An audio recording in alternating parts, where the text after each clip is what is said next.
আসসালামু আলাইকুম। বাংলাদেশের প্রশাসনিক মানচিত্রে যুক্ত হতে যাচ্ছে ৩টি নতুন উপজেলা এবং একটি নতুন থানা।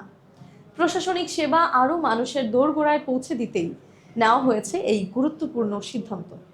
বুধবার সচিবালয়ে অনুষ্ঠিত প্রশাসনিক পুনর্বিন্যাস সংক্রান্ত জাতীয় বাস্তবায়ন কমিটির ১২১তম বৈঠকে এই অনুমোদন দেওয়া হয়েছে। নতুন উপজেলা তিনটি হলো চট্টগ্রামের ফটিকছড়ি উত্তর, যা ফটিকছড়ি উপজেলার ৬টি ইউনিয়ন নিয়ে গঠিত হবে। দ্বিতীয়ত কুমিল্লার বাংরা, যা মুরাদনগর উপজেলাকে ভাগ করে তৈরি করা হবে।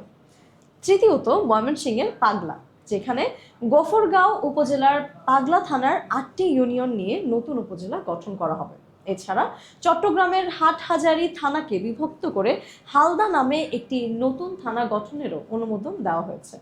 শুধু তাই নয়, রাজধানী ইউনিয়ন কর্তৃপক্ষের পূর্বাঞ্চল নতুন শহর প্রকল্পের নারায়ণগঞ্জ এবং গাজীপুর জেলার অন্তর্ভুক্ত অংশগুলোকে ঢাকা জেলার আওতায় আনার সিদ্ধান্ত নেওয়া হয়েছে।